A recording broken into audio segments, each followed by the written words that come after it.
Good morning. Thank you. It's an important day. Thanks. Welcome to our Worldwide Developers Conference 2005. Today's an important day. We've got some great stuff for you today. But I want to start off with just some stats on the conference.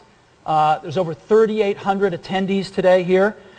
This may be the largest developers conference in Apple's history. I'm not sure, but I know it's the largest in the last decade. So welcome.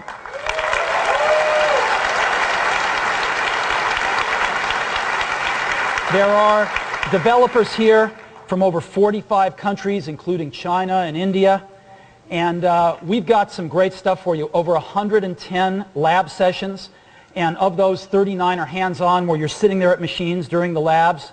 95 presentation sessions, and over 500 Apple engineers are going to be on site this week to help you. So we have our Apple Design Awards, and this year we've got more entries than ever before, over 400 entries, and it just shows the vibrancy of the developer community out there. It's fantastic. But the number that blows my mind, for Apple Developer Connection members, we have now crossed 500,000 members. Isn't that amazing? So the developer community at Apple is thriving. I'd like to give you a quick update on retail next. Apple Retail, we've got 109 stores now around the world. We are seeing over 1 million visitors per week. 1 million visitors per week. And over the last 12 months, the retail stores and the online store have sold over $500 million worth of your products. So they're doing really well for us. We've opened a lot of stores like this in malls. We've also opened some what are called flagship stores. This one being in London. I don't know if you've been to the London store, but it's hopping. It's a phenomenal store. I was there about 2 weeks ago on a Tuesday afternoon. There were over 250 customers in the store, Tuesday afternoon at 2 o'clock. So it was amazing. Now, our retail group is constantly trying to find the best real estate to locate stores. And they made a video to show at a real estate convention, and I saw it and I nabbed it because I wanted to show it to you. So could we run that video now?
So that's a little update on Apple Retail. We think it's the best buying experience in the world for personal computers.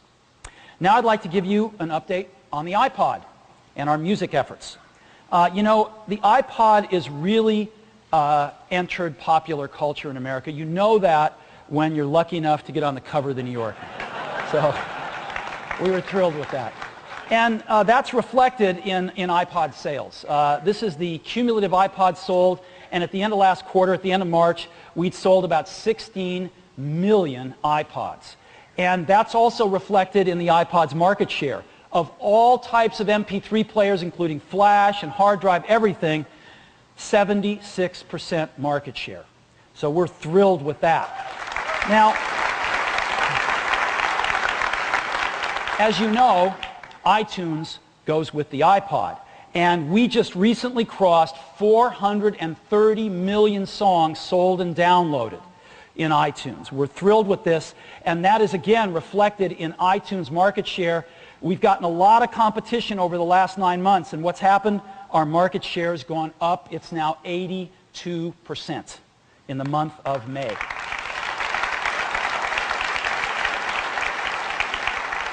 Now, we recently announced something new for iTunes and iPod, and it's called podcasting.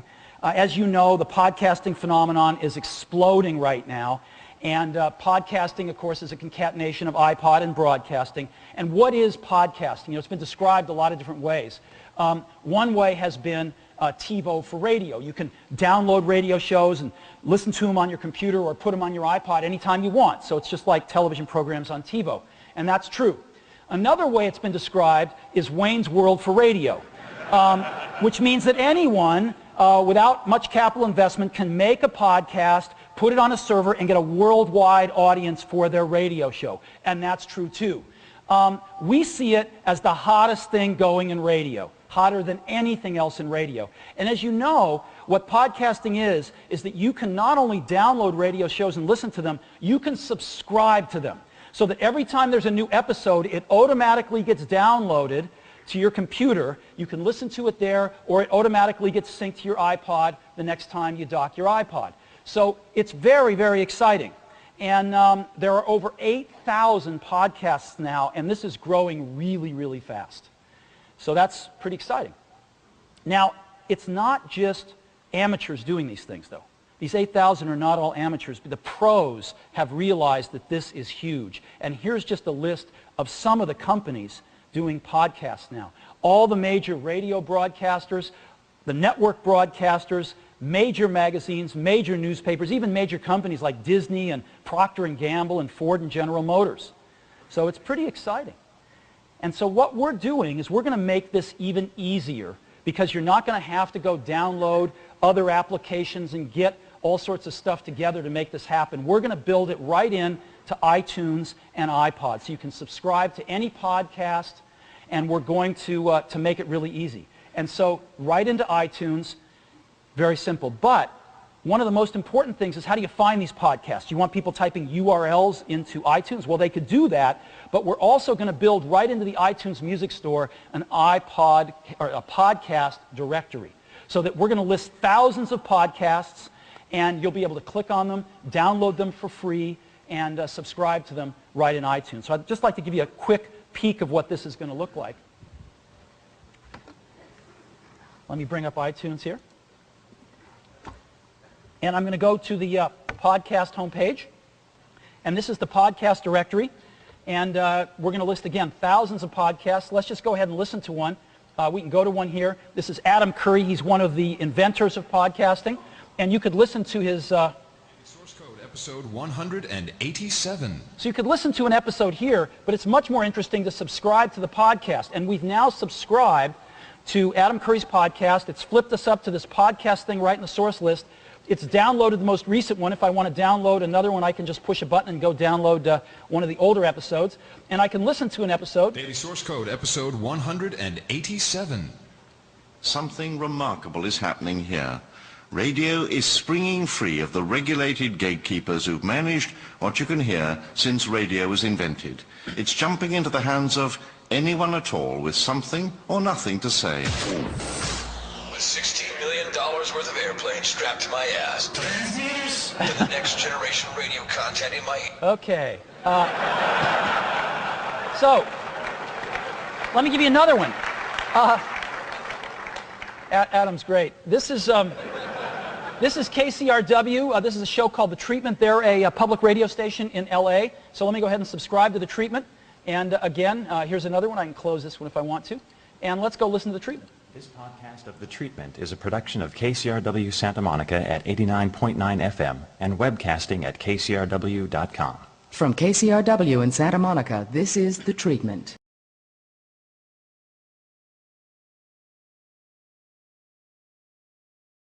So you get the idea. These are really cool. Some are amateur and some are pro. One more I want to just highlight. We're going to do one ourselves because we have New Music Tuesdays when we put new music on the iTunes Music Store. So we decided to do a podcast. This is just a test. But you can subscribe to that and, get...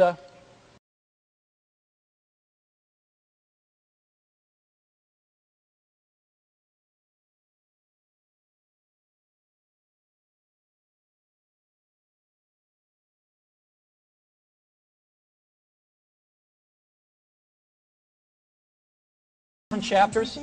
Toby Keith is like the god of... Mariah Carey keeps reinventing herself. So, very, very simple.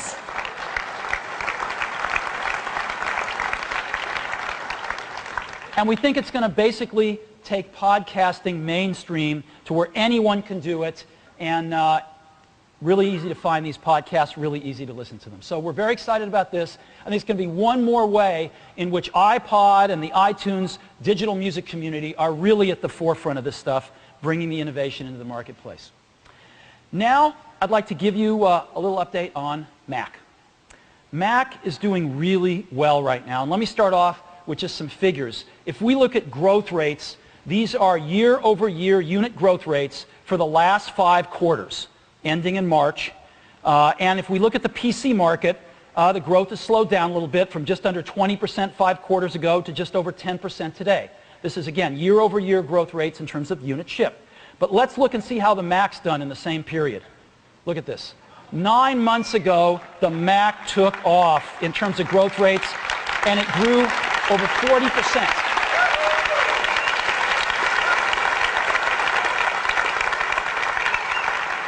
So last quarter, the Mac grew at over 3 times the rate of the rest of the industry, and we're pretty excited about that. And the most important thing, of course, happening in the Mac is Mac OS X Tiger. I hope all of you are using it. We shipped it recently. I'm sure you're all using Spotlight, Dashboard. We've shipped H.264-based QuickTime 7. And as a matter of fact, today, we're previewing QuickTime 7 on Windows, so you'll be able to download that later on today, so Windows users as well can get the best digital video in the world. You know, we've shipped over 1 billion copies of QuickTime during its lifetime, over 1 billion copies. And now QuickTime 7 with H.264 is available on Macs and a preview release today on Windows. You've seen the new Mail with instant searching in it. We've seen Safari with instant RSS access built right into it. And you've seen iChat AV, where up to 4 people can do video conferencing right on the desktop with great quality, again, because of H.264. So Tiger, we think, is the best release we've ever shipped.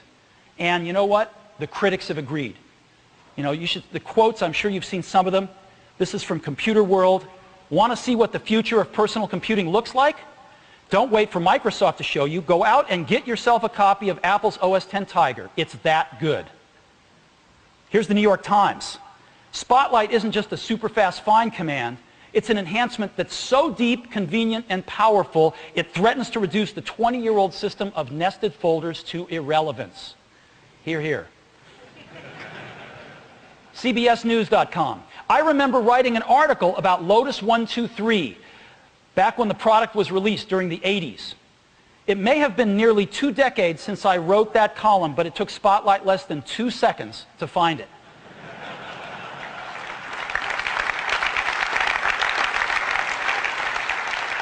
Business Week. Tiger bolsters OS X's edge as the best personal computer operating system around.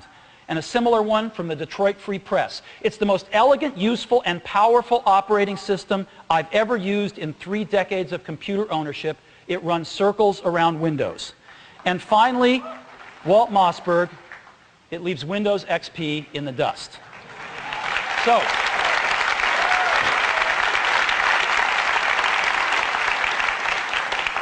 and I know you guys are all taking advantage of the latest, greatest Tiger features in your apps, and it's very exciting. And I'm really pleased to report to you that this week we will deliver copies sold through retail, delivered through maintenance, and shipped on the Mac since we cut over the 2 millionth copy of Mac OS X Tiger. This is the fastest. Remember, it's been about 6 weeks since we started shipping it, and we are thrilled with this. This is the most successful OS release ever. And it's not just us that's been busy with Tiger. Take a look at the third-party stuff that's been released. Over 400 Spotlight plugins, over 400 dashboard widgets, and over 550 Automator actions have already been posted. And in particular, I want to focus in on these dashboard widgets. Dashboard is one of the most exciting features of Tiger, and people have done some beautiful things, and I'd like to just show you a few of them now. So let me go ahead into Dashboard. You all know Dashboard. And let me get a few out here. Let me go back here. Here's a great one for Amazon. This one doesn't just take you to Amazon when you search for something, but I can search for let's say Tiger, and it right in place goes and searches Amazon and just gives me all the stuff I might want, right? Or iPod, boom. And there's all the stuff on Amazon I might want for an iPod. Let me show you another one that's really cool. Business Week is just releasing this, I think, today, but this gives me up-to-date Business Week stories right here, and so I can look and take a look at Apple if I want to. And there's all the stories about Apple today, and I can flip it around in the back and look at top news or technology or whatever I want to do. It's pretty cool. So there we go. Let's go on to CNN has got a similar thing. It's not as nice looking as Business Week's, but does the job. And there's all the latest CNN stories. Here's a cool one if you haven't seen it, called Countdown Calendar. So you bring up this countdown calendar and you go in the back and you fill in the dates that you want to count down to. So I'm going to say 12/31/2006. I'm going to put in Longhorn. And that's the days until Longhorn. Just counts them down.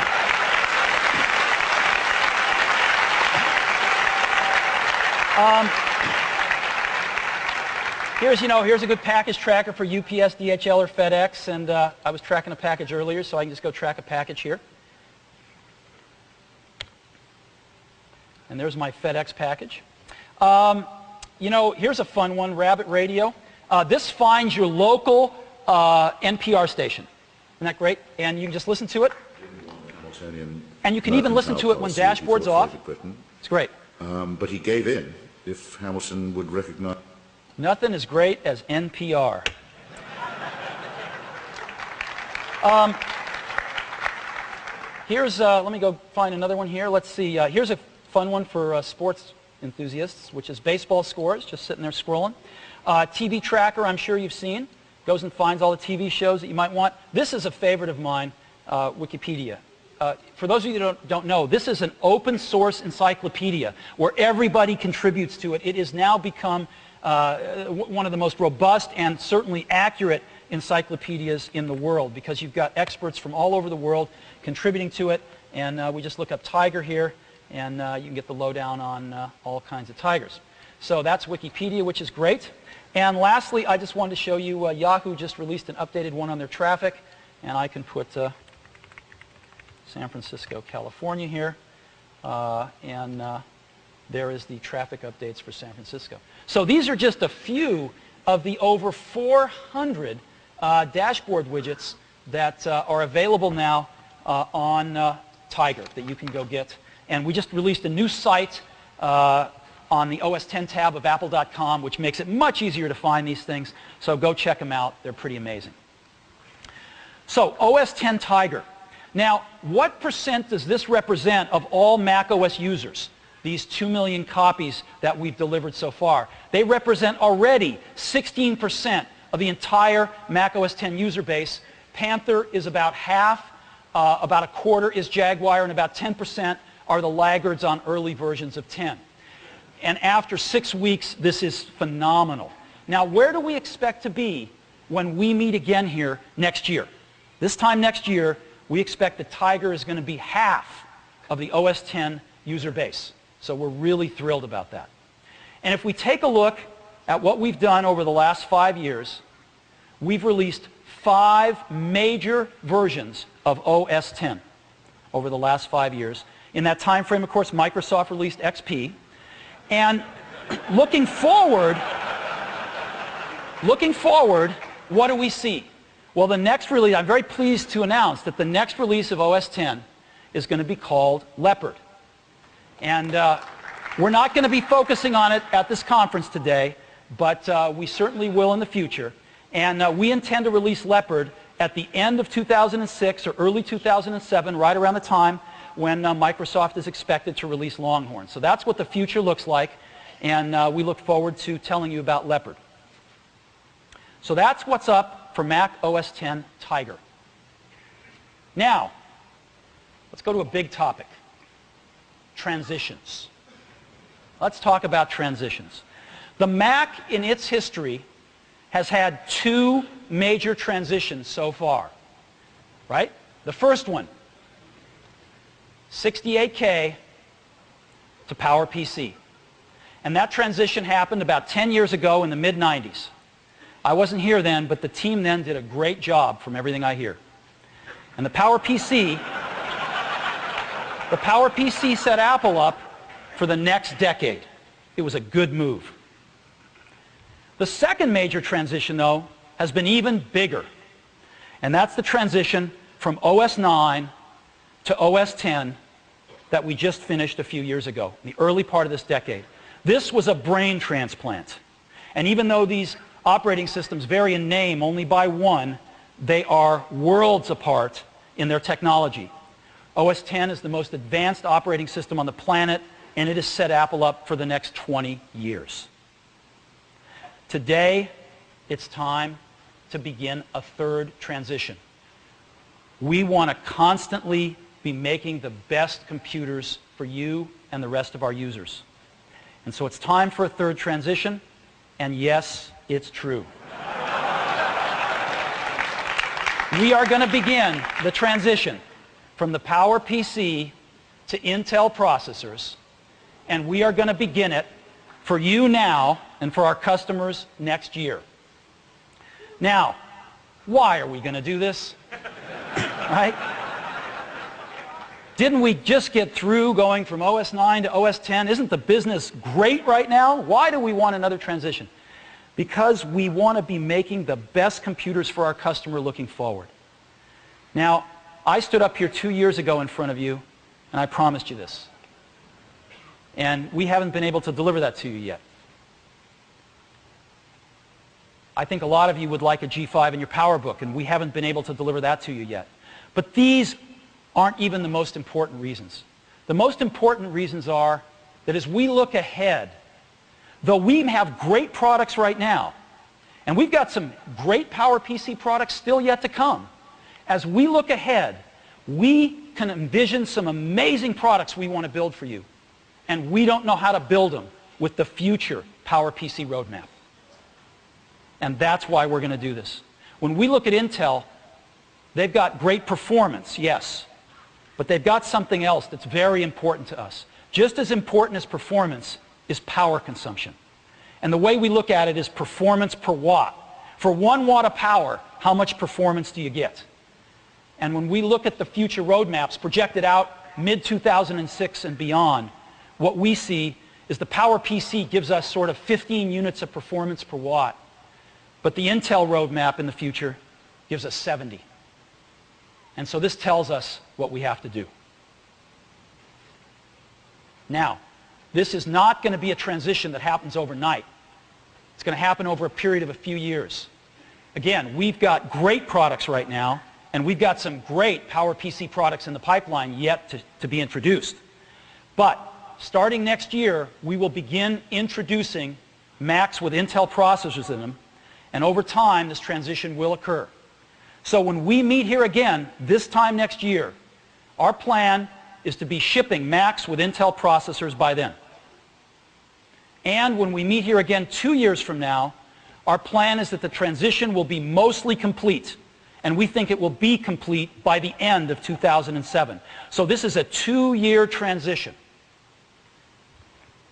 So, first transition, 68K to PowerPC. Second transition, OS 9 to OS 10.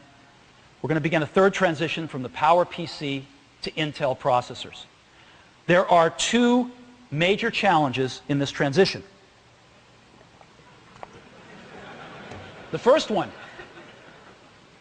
is making Mac OS 10 sing on Intel processors. Right? Now, I have something to tell you today. Mac OS 10 has been leading a secret double life for the past 5 years.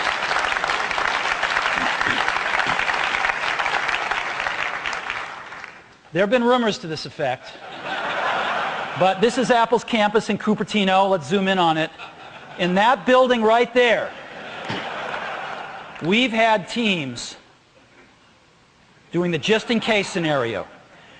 And our rules have been that our designs for OS 10 must be processor independent, and that every project must be built for both the PowerPC and Intel processors. And so today, for the first time, I can confirm the rumors that every release of Mac OS 10 has been compiled for both PowerPC and Intel.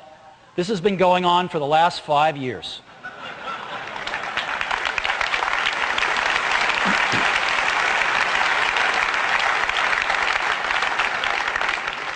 Just in case. So Mac OS 10 is cross-platform by design, right from the very beginning. So, Mac OS 10 is singing on Intel processors, and I'd just like to show you right now. As a matter of fact, this system I've been using here, let's go have a look. Let's go have a look here.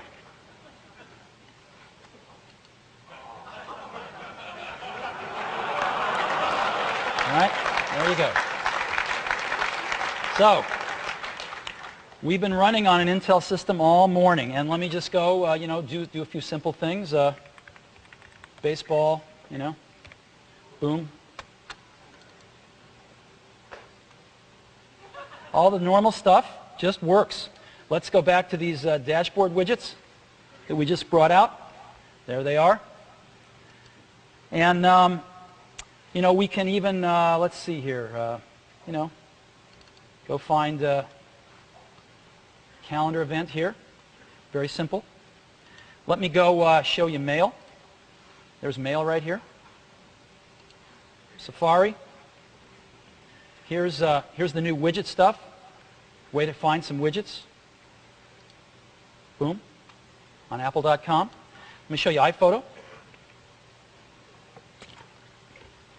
Loading in 4,000 photos. Here we are.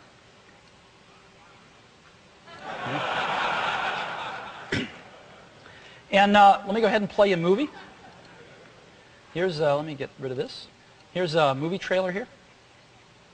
From Doug Lyman, director of The Bourne Identity. Brad Pitt. Come on, sweetheart. Come to daddy. Angelina Jolie. Who's your daddy now? All right, enough of that. So, this is Mac OS 10 running on Intel processors.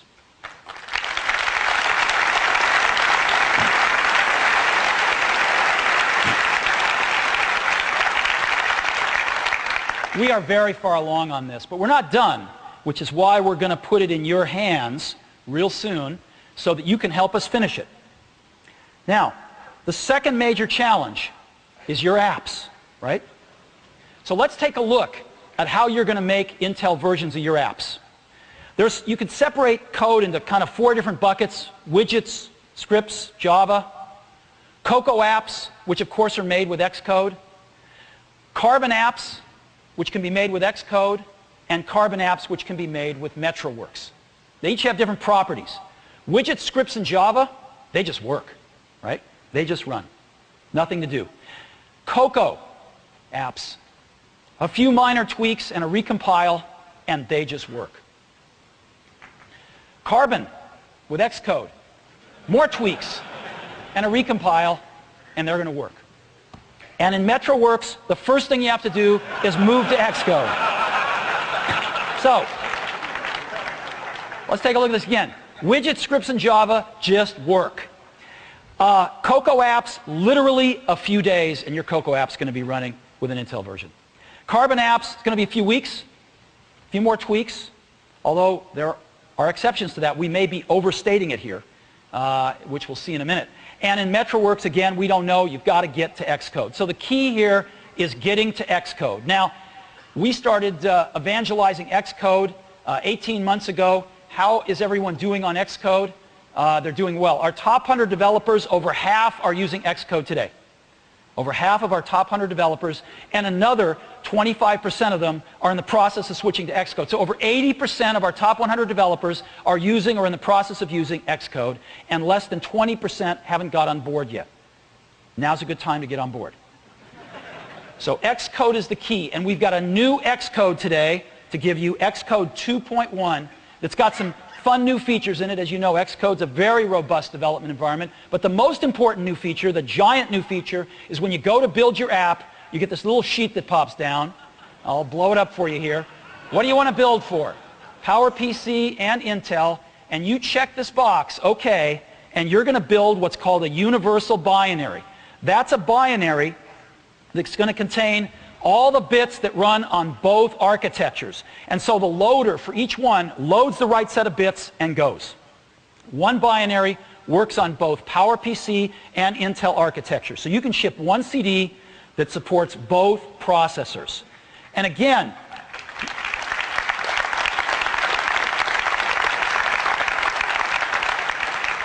we're going to be supporting both these processors for a long time because we've got a very large installed base on the PowerPC that you're going to want to sell your software to, and there's going to be a growing installed base on Intel that you're going to want to sell your software to. So we want to support both of these processors into the future, and universal binaries are the way to do it. So get on Xcode 2.1 and get your copy today. There'll be a copy for everybody at the registration desk immediately following this keynote. So let's go back, making an Intel version. Now, again, this is nothing like carbonization. This is a lot easier. And I want to focus on one app right here, a Carbon app written in Xcode. This is a developer I've known for a long time. I gave him a call Wednesday night, this last Wednesday night. And I said, we got something really secret we're working on, and I can't tell you what it is. But I want you to put all your source code on a hard disk and fly out here, and let's see what we can do. And it was nip and tuck there for a few minutes, but they trusted us enough to do that. And that company was Wolfram Research, and that app was not a small app. That app was Mathematica. And it is my pleasure right now to introduce Theo Gray, the co-founder of Wolfram Research, to tell us what happened in the last 5 days. Theo, welcome.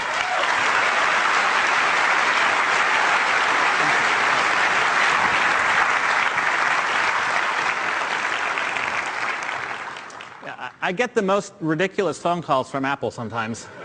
I mean, this was like 9 o'clock at night, and he's calling. He said, I have this great thing, and it's great, and could you port Mathematica, and, you know, I can't tell you what it is, but could you come out and show people on Monday?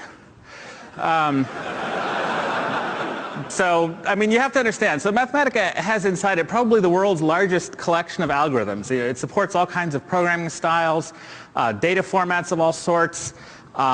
It's built with, you know, millions of lines of C code. We've got Java code. We've got, you know, the most modern C++ template, stuffy widget things, and, you know, we've got We've got ancient code that hasn't been changed since like the Reagan administration, some of which I might have written. This is not a little toy app. This is a beast. Lot to port. But, not to worry, because he said, well, there's this little checkbox, and you click the little checkbox, and you'll be fine, it'll be great. So I said, oh, okay. I'll send out, our crack team of emergency Macintosh developers that we keep on standby. That would be Rob.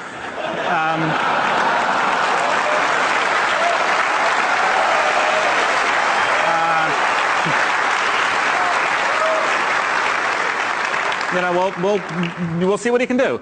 So we put him on a plane. He gets there Thursday afternoon. Of course, I can't actually tell him why he's going, but he showed up, and they showed him the checkbox, and he clicked the little checkbox, and 2 hours later, he had a copy of Mathematica running on Intel. 2 hours.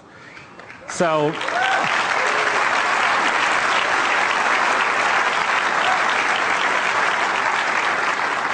For those of you that have been through a Carbon port, OS 10 kind of port, this is nothing like that. I mean, we're talking about 20 lines of source code out of millions from a dead cold start where he doesn't even know why he's showing up at Apple in 2 hours to have a working version.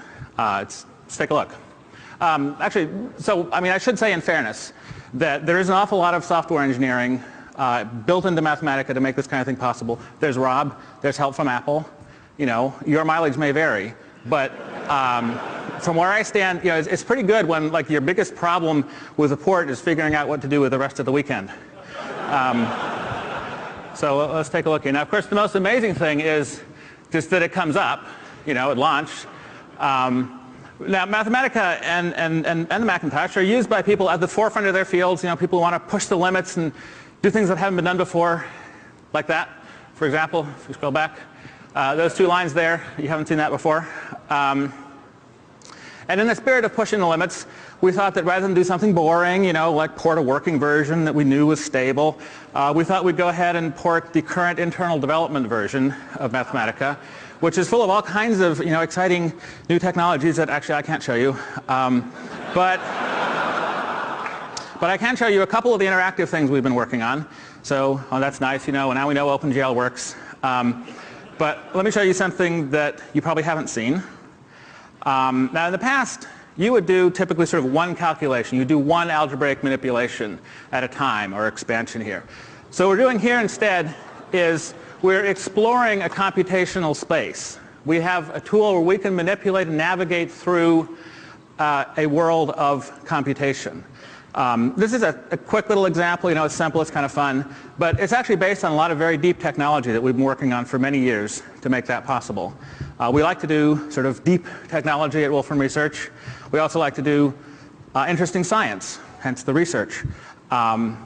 So this next example, this is something based on Stephen Wolfram's new kind of science notion of exploring a universe of possible simple programs.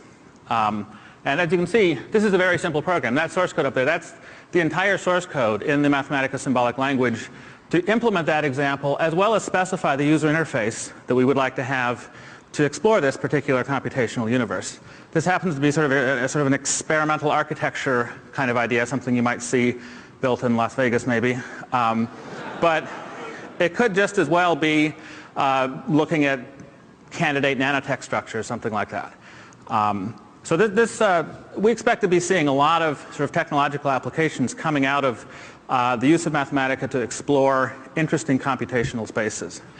Okay, thanks for the demo, Rob. I'd like to...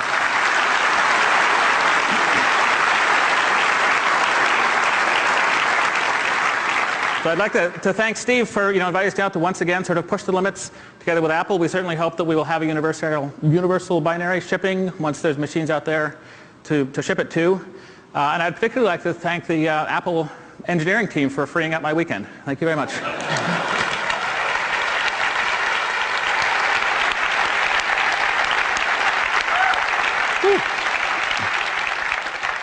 So, the key thank you, Teo. The key message here is to get to Xcode. Get to Xcode 2.1 and create a universal binary, and this is what's going to let us bring all of our apps over And I think you're going to find that the tools are really, really good to do this. I think you're going to be very pleasantly surprised. But even with all of this effort, not every application is going to be universal on day one. So what are we going to do? We've got an awesome technology called Rosetta that we're going to be shipping with these new machines. And Rosetta allows us to translate PowerPC to Intel. It lets us run existing PowerPC binaries on Intel. So existing apps run. It is a dynamic binary translator. It runs existing PowerPC apps. It is transparent to users. It's nothing like classic where you're loading a whole operating system. This is totally transparent. You just click on a PowerPC binary, it starts translating. And that's it.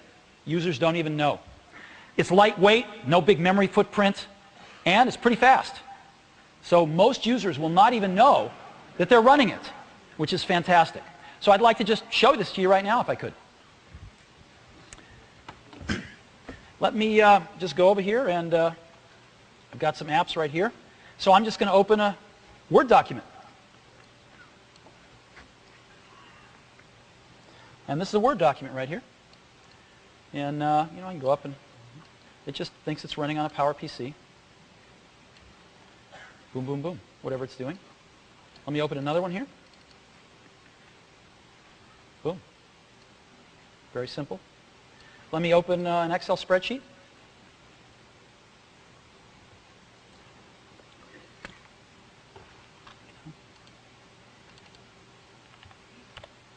No. Let me open Quicken.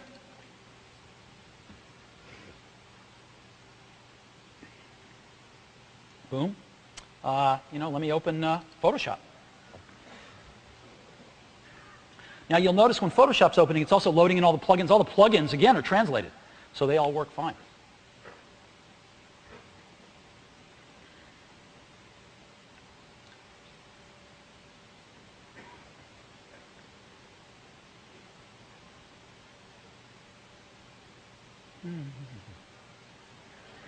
There's Photoshop. Let me open another photo so you can see how fast it... Boom. And again, you can...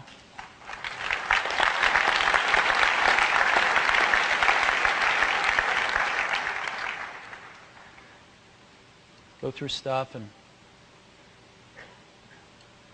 do whatever you want to do. So that is Rosetta. These PowerPC apps just run. And that's what we're going to have for our users, because every app isn't going to be universal from day one. So, OS X singing on Intel processors. Xcode 2.1 to generate universal binaries. And Rosetta to run PowerPC apps before they're universal. How do you get your hands on all this stuff? We want you to have your hands on all this stuff now so you can help us finish it and so you can get started creating your universal binaries. And we have created a developer transition kit for you. This developer transition kit has got a 3.6 gigahertz Pentium 4 in it inside a Power Mac. OS 10.4.1, our pre-release of the Intel version. Xcode 2.1 to generate universal binaries, a universal binary porting guide that's quite good. It is a development platform only. This is not a product. This will never be shipped as a product. It's just for you guys to get started in development. And actually, you have to return them by the end of 2006 because we don't want them floating around out there. These are not products. But we're going to get them to you now. They're for Select and Premier ADC members only. And we're going to price it at $9.99. And you can order them today. We'll be shipping them within 2 weeks, so you don't have to carry them home. And we'll get them out to you real fast. So that's the development environment, and you should be able to take all this and create universal versions of your apps.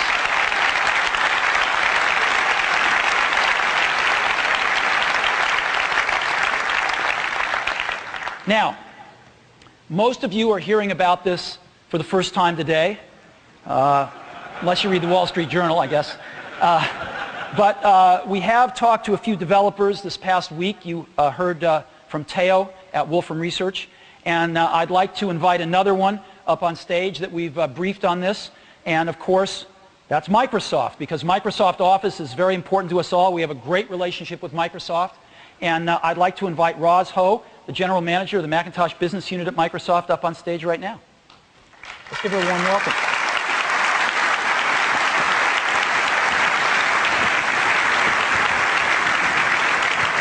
Hi, Steve. Thank you, Steve. It's getting to be quite a habit to be here. It's my pleasure to be here on stage today and to be involved in the exciting changes from Apple. These are exciting times for Mac customers. You're going to have more choices than ever before, and we're really excited to be part of the opportunities that lie ahead. As you know, because I've said this before many times, Microsoft has been making software for the Mac platform for more than 20 years.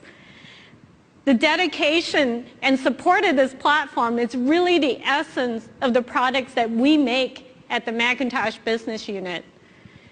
The Macintosh Business Unit at Microsoft is focused on creating products that our customers want and need. Our products continually include Mac first and Mac only features and enable seamless cross-platform compatibility that directly benefit our customers. The launch of Office 2004 was the best launch of any product in MacBook's history. But we're not stopping there.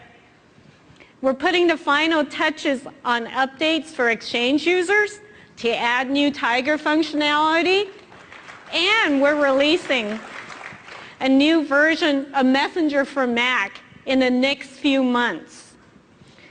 We're dedicated to continuous improvement of the software experience for our millions of customers all over the world. That's why I'm pleased to tell you today that our team has been working closely with Apple engineers on Xcode so we can make the transition. We plan to create universal binaries for future versions of Office so that it can run natively on Apple's new NO hardware. The MacBook and Apple has a strong relationship, and we look forward to continue working together on our long tradition of building great applications for a great platform. Thank you very much.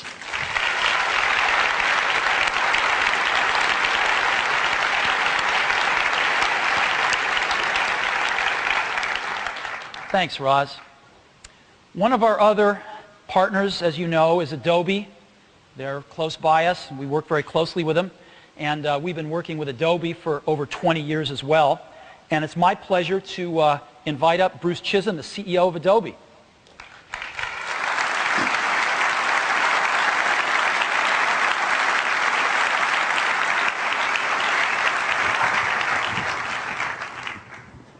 Hey, Bruce. Thanks, Steve. Thank you. For over 20 years now, Adobe has been partnering with Apple. In fact, there would not be an Adobe if it wasn't for Apple. To the point we're partnering, my mom thinks I'm actually CEO of Apple, not Adobe. I have to remind her that's Steve Jobs' job. Our customers, our joint customers, are looking for performance. Customers using the Creative Suite, applications like Illustrator, Photoshop, InDesign, Acrobat. They want performance, and they want performance on an operating system that they truly appreciate, which is OS X.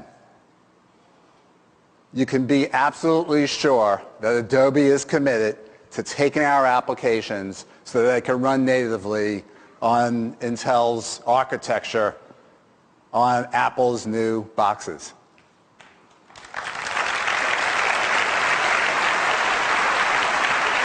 I stood up here I think it was about 4 years ago when Steve launched OS X, and I said Adobe would be first with a complete line of applications, and we were first with a complete line of applications, and we'll do the same with this major transition. This is great news, Steve. The only question I have is, what took you so long? Thank you.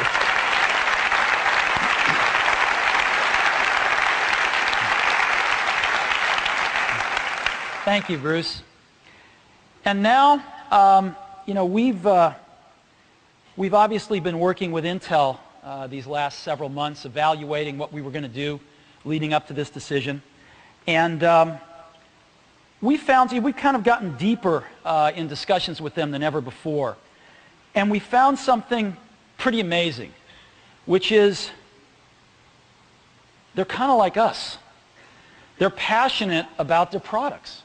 They're an engineering-driven culture that is passionate about their products. And we didn't always view them that way. But that's what we found. And our engineers have gotten along famously with their engineers. And we've had extremely productive working relationship as we've come to learn about their roadmaps, what we could do with their technology. It's been great. And it's my pleasure to introduce Paul Otellini, the president and the CEO of Intel. I invited him here because I wanted you to hear directly from him what he thinks about all this.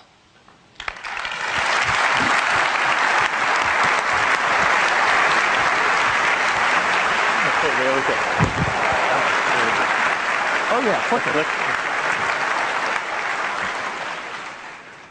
Well, I suspect there's a whole bunch of you that never thought you'd see that logo on this stage. I was one of them for a while. I'm not anymore, obviously. We are so excited at Intel to have given the opportunity to work with Apple to bring you some really great products. I thought I would try to explain how we got here today, and I would do it in the context of telling you a story. And the story is really about Apple and Intel, and I call it a Silicon Valley story. And it goes back a ways. In fact, it goes back almost 4 decades. Intel was founded in 1968 by Gordon Moore and Bob Noyce. Bob was the co-inventor of the integrated circuit. We started out building memories. First product was an SRAM. We invented the DRAM. And a few years later, we invented the world's first microprocessor, the 4004. And we were in Mountain View. Well, sort of 8 years later, 5 miles away in Cupertino, Apple was founded. And you can see the picture of Steve and Woz there. You can also see on the right-hand side a picture of Steve and Bob Noyce on the right-hand side having dinner. I asked Steve last night as an aside, was that the last time you wore a tie? And he said, no, it's the last time I wore a mustache, though. But what you may not know is that our connection between Intel and Apple started around the same time. Bob and Andy Grove, actually, were early investors in Apple Computer. And in fact, Ann Bowers was Bob Noyce's wife, and she was Apple's first VP of HR. So there were some early signs of genetic connection. It didn't quite work out the way we had hoped. And in fact, Apple started in 1976 with a chip from MOS Technology. Well, our microprocessor business in the PCs came quite after that. In 1981, IBM chose the 8088 to go in their first PC. And things went along for quite some time. And as Steve has pointed out, in 1993, 2 events happened. Well, Apple switched from the 68K to the PowerPC, and Intel launched the Pentium processor and started ramping it in earnest. And for the next couple of years, competition really heated up quite a bit. It got pretty intense. It got so intense that in 1996, Apple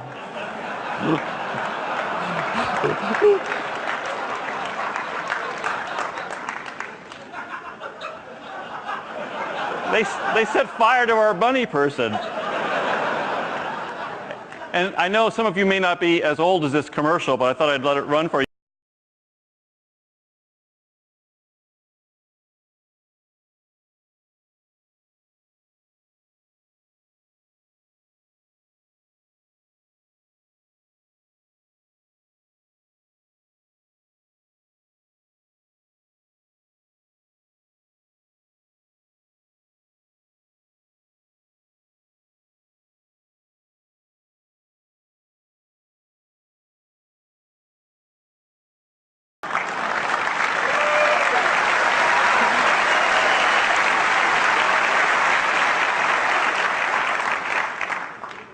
Now, you know, we didn't have a grudge about that. We just thought it was a not so subtle message that Apple thought our processors were too hot and they wanted us to run a lot cooler. Well, by the time it got to 2005, in fact, the processors are running a lot cooler, and we are so happy that the world's most innovative computer company and the world's most innovative chip company have finally teamed up.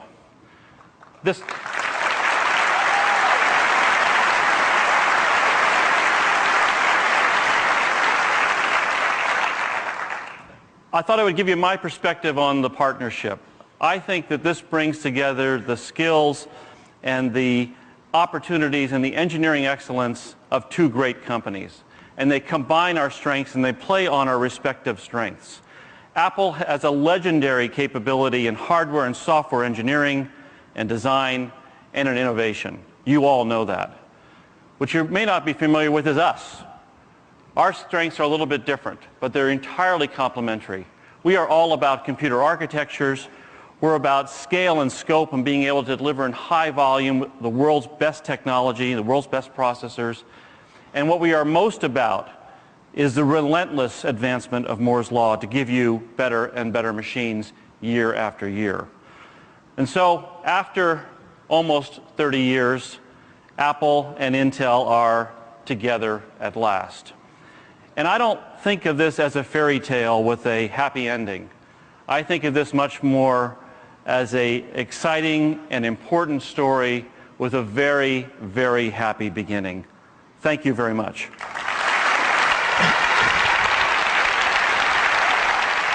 Thanks, Paul. That's great. Woo.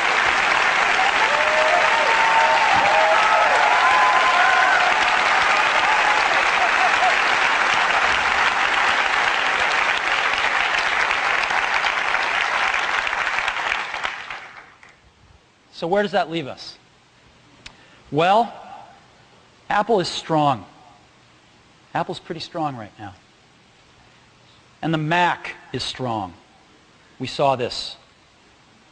So this is great. This is a great time to start building for the future, to make us even stronger. We know transitions. We've been through 2 of them.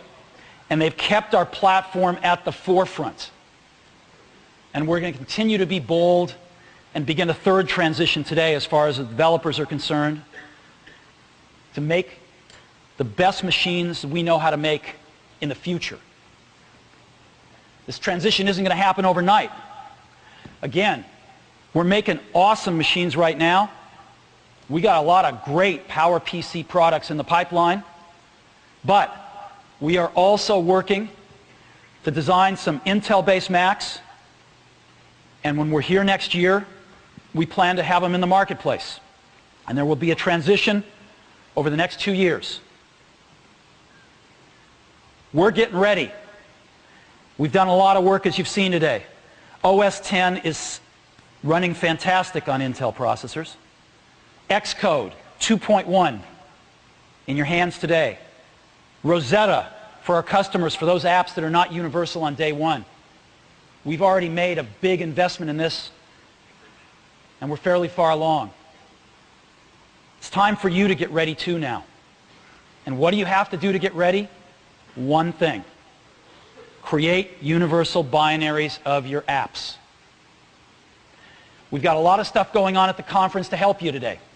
Over 90 of the 95 presentations that we've got here today include content about universal versions. 100 developer systems in 7 labs, and the labs are open every night till at least 9 o'clock. I think tomorrow night they're open till midnight. So go see if you can beat Teo and his team on Mathematica. 500 Apple engineers on site. So if you brought your source code, go for it.